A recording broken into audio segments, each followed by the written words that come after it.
सब लोग बड़े सौभाग्यशाली हैं जो श्रीमद् भागवत महापुराण का आश्रय लेके भगवान के दिव्य चरित्रों का आनंद हम आप ले रहे हैं। ठाकुर जी का प्रथम विवाह रुक्मिणी जी के साथ संपन्न हुआ। भागवत के अनुसार बहुत से लोगों के मन में प्रश्न होते हैं कि प्रभु भगवान ने जब विवाह रुक्मिणी जी से किया तो राधा जी कौन है?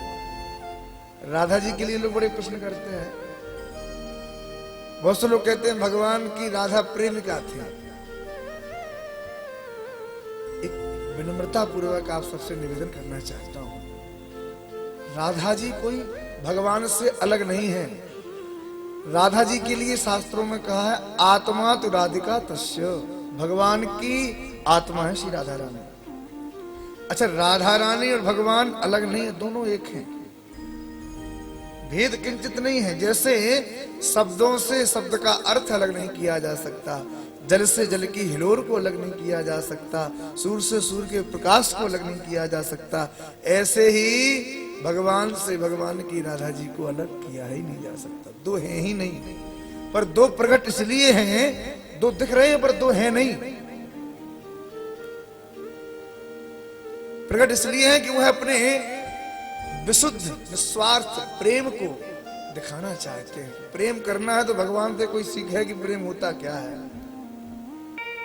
राधा जी को यदि आप अलग भी समझते हो ना, तो भी राधा जी का विवाह भगवान से हुआ है, और राधा जी का विवाह बहुत पहले हो चुका है ठाकुर जी से।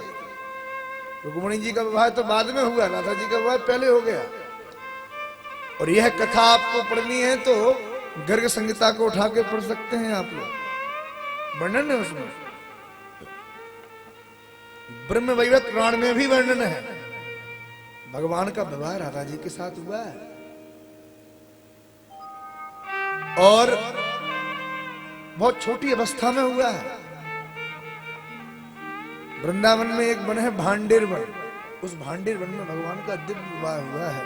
और ऐसा अद्भुत विवाह है कि उस विवाह को पढ़ने के लिए कोई साधारण पंडित जी ने विवाह नहीं पढ़ा है, साक्षात ब्रह्मा जी प्रकट हो गए। ब्रह्मा जी ने अपने हाथों से मंडप तैयार किया। ब्रह्मा जी, नारद जैसे बड़े बड़े भगवान के जो स्वरूप हैं, उनने किशोरी जी के विवाह को संपन्न कराया है। तो भगवान का प्रथम विवाह तो राधा जी के साथ हुआ ही है, लेकिन भागवत के अनुसार प्रथम विवाह रुक्मिणी जी के साथ भगवान का संपन्न हुआ। अच्छा, भगवान एक है कि अनेक है? बताओ, भगवान एक है कि अनेक? ठाकुर जी तो एक हैं, तो अनेक क्यों दिखते हैं? अनेक तो हमारे दृष्टि में भेद है तो अनेक दिख रहे हैं हमको, पर भगवान मूल तो एक ही है, तत्व तो एक ही है। प्रारंभिक में हमने बताया था ब्रह्मेति परमात्मेति भगवानेति शब्दते, तत्व तो एक ही है पर अलग अलग दिख रहा है। एक बार एक राजा ने किसी महात्मा से कहा कि महात्मा, मेरे मन के सवालों का जवाब दो, भगवान एक है कि अनेक? महात्मा जी ने कहा, राजन तुमको क्या लगता है?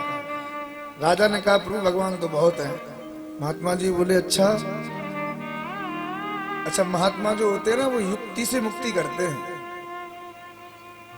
युक्ति मुक्ति जानते हैं साधु संत।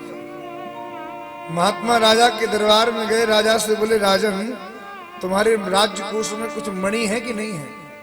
मणि तो है महाराज, कुछ मणियों को मंगाओ। सोने के थाल में राजा ने बड़ी बहुमूल्य मणि मंगाई।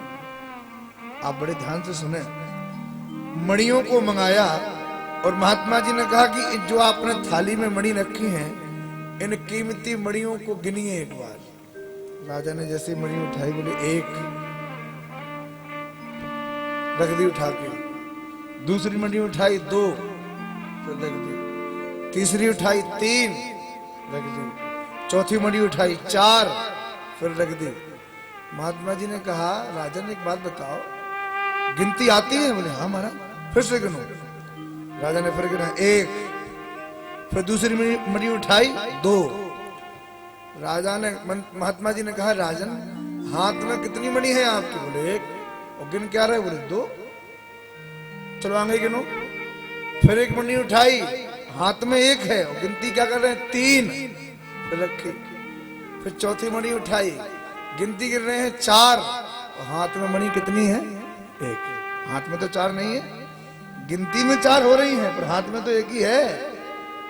महात्मा जी बोले बस यही अंतर है, तुम्हारी गिनती गड़बड़ है, तुमको देखने में अनेक लग रही है मणियां, पर वह मणि एक ही है, तुम्हारे हाथ में जो है वो एक ही है, तत्व तो एक ही, तुम उस तत्व तक पहुंचोगे तो वो एक ही तत्व मिलेगा, अलग अलग नहीं मिलेगा। प्राप्ति तो केवल एक से ही संपूर्ण हो जाएगी। भगवान पूर्ण है महाराज, इसलिए